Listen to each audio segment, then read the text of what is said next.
Vale, seguimos con el tema 5 y vamos a hablar de otra metodología para enseñar a leer y escribir, que en este caso va a ser la analítica. Nos dice el profesor que entraba todo del tema 4 al 6 menos la historia de cada metodología. Así pues, la analítica va, pero no hace falta saber su historia. Sí, la definición y lo del enfoque constructivista, pues también es muy importante, que también lo vamos a ver luego. Y qué ventajas tiene y cuáles van a ser los inconvenientes. Así pues, todo esto lo vamos a ir viendo.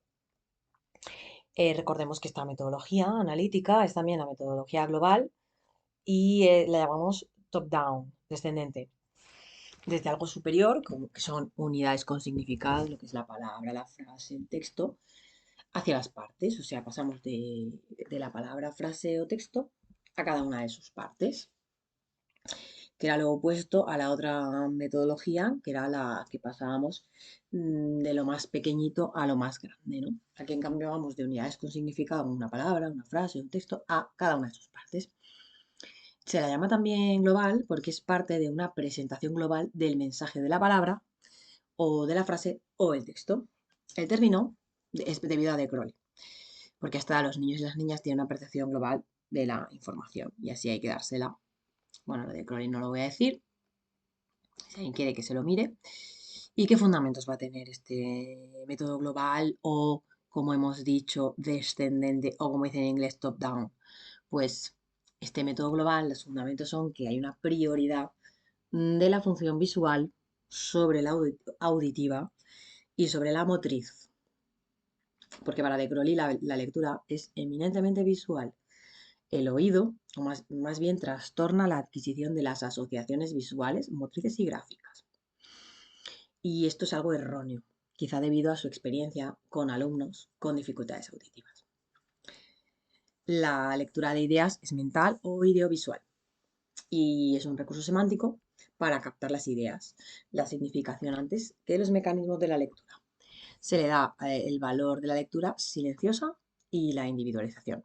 Para algunos psicólogos este principio no responde a la evolución psicológica del niño, porque ignora lo que es lo que llaman la psicogénesis, que es el paso de la inteligencia sensoriomotriz a la inteligencia operacional. Este proceso tiene un carácter natural, pues porque se basa en los centros de interés, que son las necesidades vitales del niño. Hoy existen otras opciones para proceder a esta globalización. Por ejemplo, bueno, no, así, para proceder a esta globalización. También este proceso decimos que tiene un carácter natural porque nos prepara para la vida, respeta la acción y espontaneidad de los niños. A la hora de aprender a leer, entendemos que es igual como aprender a hablar. Entonces, pues decimos que es una metodología natural, decimos que es natural, porque aprender a leer es como aprender a hablar. Pero el aprendizaje del lenguaje escrito no es como el del lenguaje oral. El del lenguaje escrito, necesita un elemento externo y un proceso sistematizado. La lectoescritura va a requerir una sincronización no espontánea entre imagen y sonido. ¿Por qué decimos que hay una globalización, que es el fundamento principal del método? Pues porque es una manera de estructurar las materias de enseñanza. Hay un criterio unificador e indiferenciado, que es la forma natural del conocimiento humano, la percepción sincrética de la realidad infantil, la unidad del hombre. O sea, tenemos que es globalizado, que eso es uno de los fundamentos principales del método, porque hay una manera de estructurar las materias de cómo se enseñan, de las materias de enseñanza, ¿no? De las que se están enseñando. Y para ello es un criterio unificador e indiferenciado. Forma natural del conocimiento humano, percepción sincrética de la realidad infantil y unidad del hombre. Hay un puente entre educación maternal, a modo de enseñanza del lenguaje oral, materno, y los procedimientos lógicos abstractos. La historia, ya nos han dicho que esto no hace falta saberlo, ahí está, pero no hace falta saberlo. Así que la historia la saltamos. ¿Qué ventajas va a tener este sistema? Este sistema, pues que potencia la ruta visual, se accede directamente al significado sin transformar grafemas a fonemas, por lo tanto se produce una lectura más rápida. Es más motivadora que la sintética porque parte de unidades que tienen significado para el niño, como su propio nombre. El principal objetivo es la comprensión, se presentan textos con significado para el lector. Está acorde con percepción y pensamiento infantil, que es el global. No debe aparecer silabeo ni fonetización de las grafías. Persigue una mayor calidad lectora, porque desde el principio el lector busca el significado. ¿Qué inconvenientes veo? Pues que es una metodología más lenta que la sintética. Se debe programar una enseñanza a largo plazo. Escuelas que inician aproximación a los 3 años, los niños adquieren poco a poco la lectura y muchos de ellos la logran ya en primero de educación primaria. Hay una necesidad de coordinación entre educación infantil y educación primaria. Si el alumno pasa primero sin saber leer y el profesor se impacienta, les introduce un método sintético y el cambio metodológico puede conllevar problemas. Es que estamos pasando de un método a otro. Por lo tanto, al ser más lenta esta que la sintética, pues vamos a ver eso, ¿no? Que hay que haber ahí, tiene una cierta coordinación. Hay niños que no logran aprender a leer con este sistema que estamos hablando, es decir, con la metodología analítica no lo consiguen y hasta los 6 años aproximadamente nos alcanzan las operaciones concretas y es difícil que los niños realicen inducciones para acceder al código. Entonces la enseñanza se va a alargar hasta primero de primaria.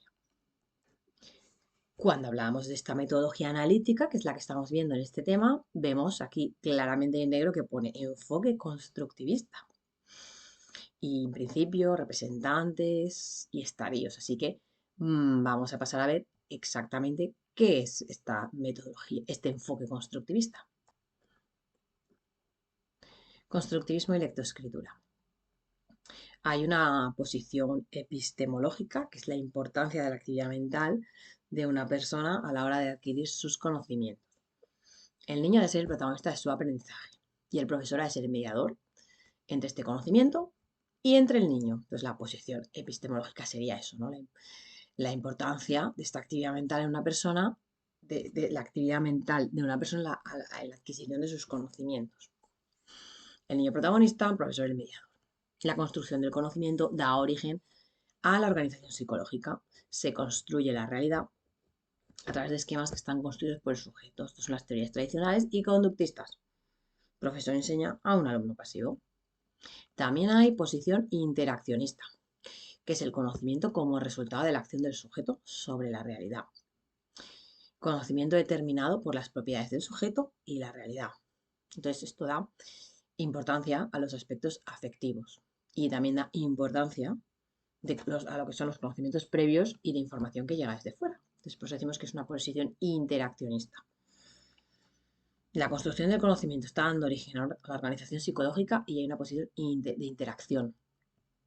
También hay un conocimiento dinámico. Con la nueva información, los conocimientos previos se reafirman, se completan o invalidan y se tiene que volver a construir. Tenemos como personas que van a trabajar esto, como representantes, a Emilia Ferreiro y a Ana Teberovsky. Los métodos tradicionales de lectoescritura se van a basar en habilidades como la discriminación de sonido y forma gráfica, en lo que es la discriminación visual, el sonido, lo fonológico, la forma gráfica, en lo que es lo visual, pero no en lo que es la funcionalidad de la lectoescritura. El niño aprende también por el medio, no solo a través de habilidades adquiridas. El niño ya conoce el lenguaje y mantiene una interacción con el medio que le permite aprender. El lenguaje escrito es un hecho social que interesa al niño. El niño se plantea hipótesis sobre la lectoescritura porque posee conocimientos previos sobre ella. Antes de aprender a leer y a escribir, los niños tienen un conjunto de conocimientos previos ya dentro de sí. El lenguaje escrito está en el medio que rodea al niño, no solo en la escuela. Llega al niño al margen de lo que está aprendiendo en la escuela y debe de recoger experiencias lingüísticas con las que va llegando este niño. Y son experiencias reales para motivar y provocar la necesidad de poder comunicarse. Este aprendizaje se produce a través de la imitación y participación en actividades propias del alumno y crea situaciones funcionales para que el niño descubra la utilidad del lenguaje escrito. Cualquier experto puede enseñar, incluso un niño al lado, un compañero que ya lo sepa hacer. El profesor es un mediador, entonces que fomenta el diálogo, la formación de hipótesis, confrontaciones, negaciones, ofrece actividades, ayuda a los niños a reflexionar. y son más importantes las preguntas que las respuestas. Respeta el ritmo individual de los diferentes estadios en la construcción de la lectoescritura. Entonces tenemos hipótesis, conflicto, superación de etapa. Hipótesis y conflictos. Primero, el niño no diferencia entre dibujo y escritura. Debe comprender que la escritura es un objeto simbólico. El dibujo se parece al objeto representado. El dibujo se parece al objeto representado y la escritura no. Entonces aparecen las grafías y descubre que la escritura dice algo. Hipótesis del nombre. Lo escrito de un objeto es su nombre. Vemos conflictos cognitivos con hipótesis de cantidad mínima, variedad interna y variedad externa, hipótesis silábicas, cuantitativas y cualitativas. Considera las propiedades formales que deben reunir las escrituras para decir algo, tanto a nivel cualitativo como cuantitativo. Analiza las características internas de una escritura. Entonces vemos ahí la hipótesis de la cantidad mínima, mínimo que son 2-3 caracteres, sí, no, no dice nada. Hipótesis de la variedad interna, no se pueden repetir las grafías. Con las mismas no dice nada. O sea, esos son las características internas de una escritura, que hay una cantidad mínima, necesitamos 2 o 3 caracteres y no nos estamos diciendo nada, y una variedad interna, no se pueden repetir grafías, porque con las mismas no estamos diciendo nada. Esas son cosas de lógica que son conflictos cognitivos, o sea, que son una hipótesis de cantidad mínima, de variedad interna y variedad externa, hipótesis lábicas cuantitativas y cualitativas que se va generando para darse cuenta que son propiedades que deben reunir la escritura para decir algo, porque si no las reúnen, la escritura no va a decir nada, ni a nivel cualitativo ni cuantitativo. Piensa que tiene que haber diferencias entre 2 o más escrituras para que digan cosas distintas. Entonces eso es lo que llamamos la hipótesis de la variación externa, que es cualitativa o cuantitativa. También tiene que haber una hipótesis del tamaño del referente. A veces regula su escritura por el tamaño del referente. Descubre que la escritura se relaciona con el lenguaje oral. Hay una hipótesis silábica cuantitativa que hace corresponder la cantidad de partes que reconoce de lo oral a la cantidad de partes de lo escrito. Y eso es la hipótesis silábica cuantitativa, que la escritura se relaciona con el lenguaje oral. Empieza a otorgar a los caracteres, letras, valores más o menos estables dependiendo del valor sonoro. Y las partes de las palabras que suenan igual empiezan a representarse con caracteres similares. Los conflictos van a desestabilizar la hipótesis silábica. Y vamos a ver un intento de superación en conflicto y un paso hacia el siguiente subnivel. Va a realizar un análisis silábico alfabético, un trabajo alternativo con la hipótesis silábica y la segmentación alfabética. Realiza un análisis también alfabético estricto, ¿vale? Porque todos estos conflictos lo que hacen es desestabilizar toda esta hipótesis silábica que estamos hablando. Entonces hay un intento de superar el conflicto y pasar al siguiente subnivel. Y por eso pues realiza este análisis silábico alfabético y alfabético estricto. Los desajustes ortográficos entre su escritura y las convencionales del entorno lo que le van a permitir es reorganizar este principio alfabético estricto apropiándose de los elementos ideográficos del sistema de escritura, como es la separación de palabras, puntuación, ortografía convencional, etc. Por el análisis de las hipótesis identificamos estadios o etapas por las que el niño pasa de forma natural. ¿De qué depende el paso de una etapa a otra? De la reflexión, observación, experimentación y diversidad de ocasiones sociales que permiten el contacto significativo con la lengua escrita. Y por ello pues vemos la actuación de la escuela, que es fundamental, pero no es la única. ¿Qué etapas vamos a ver en la lectura? A ver, vamos a analizar las etapas. Por un lado tenemos la confusión entre dibujo y escritura. Entonces no se da cuenta, no discrimina si, si es un dibujo o un grafismo de una grafía. Todo es imagen. Luego ya empieza a diferenciarlo. Entonces empieza a diferenciar las letras, las empieza a nombrar, a asociar con palabras conocidas, como nombres de miembros de la familia, amigos, objetos. Luego ya pasamos a la diferenciación intra e interfigural, que es la etapa silábica. Discrimina la sílaba y la va asociando a golpes de voz. Lee saltándose letras. Luego pasamos a la fonético-alfabética, que es la asociación fonema-grafema. Luego ya los grafismos primitivos. Hace garabatos y les da significado. Escritura sin control de cantidad. Diferencia letras de dibujos. Escribe letras y suele ocupar toda la página sin relación entre grafía y fonema. Y es una escritura auténtica, sus propias leyes. Hay también escrituras fijas, que empieza a escribir palabras conocidas, utilizar letras de las palabras, como las de su nombre, y no hay relación entre grafía y fonema. También vemos escrituras diferenciadas. Como no puede escribir palabras diferentes con las mismas letras, hace variaciones, aunque sea pues, intercambiando el orden. También hay escrituras silábicas, con los golpes de voz o sílabas, que empiezan a escribir asociando sonido-grafía y usa generalmente una grafía para cada sílaba. También hay escrituras silábico-alfabética. Empiezan a escribir letras de sílabas, comienzan por la letra más frecuente. Escrituras alfabéticas y realizan la asociación grafía-fonema. Y con todo ello, ¿qué conclusiones vamos a encontrar? Pues que para un trabajo eficaz vamos a agrupar a los niños por estadios. Y para la superación de estos estadios es muy importante que el niño se plantee el conflicto cognitivo y replantee sus hipótesis. Los errores son necesarios para que exista este conflicto cognitivo. Bueno, y ahora ya pasamos al tema 6, donde vamos a hablar de la metodología mixta, después de haber visto las previas, y vamos a ver la definición y cuáles son las tendencias, la sintética, la analítica de los métodos. Bueno, todo esto lo vamos a ver y las ventajas y los inconvenientes. Y así ya acabamos con todo lo que tiene que ver con las metodologías. Así que vamos a la mixta, que esta metodología lo que hace es sintetizar las ventajas de las metodologías sintética y analítica. Se coge lo mejor de cada casa y lo que hace evitar sus inconvenientes. Hay dos tendencias con base en la sintética, o sea, hay dos tendencias, una con base en la sintética y otra con base en la analítica.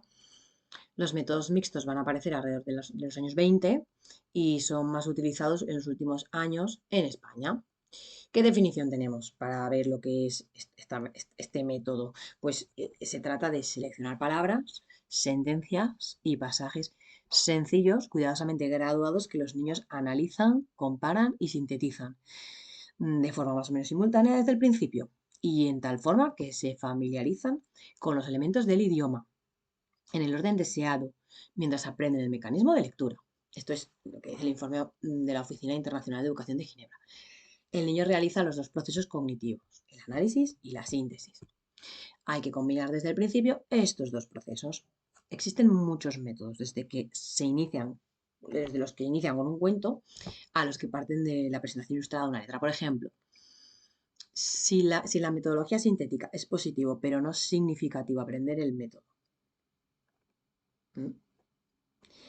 En la metodología mixta se mantiene el aprendizaje de las letras porque es eficaz y al mismo tiempo se introduce la lectura de palabras que sean comprensibles para el niño porque son motivadoras. Entonces, si la metodología sintética, que es la otra que hemos visto, es positivo, aunque no, o sea, es positivo, pero aunque no significativo aprender el código, en cambio en esta mixta se va a mantener este aprendizaje de las letras porque consideramos que es eficaz y al mismo tiempo se va a introducir la lectura de palabras que sean comprensibles para el niño, o sea, que les motive.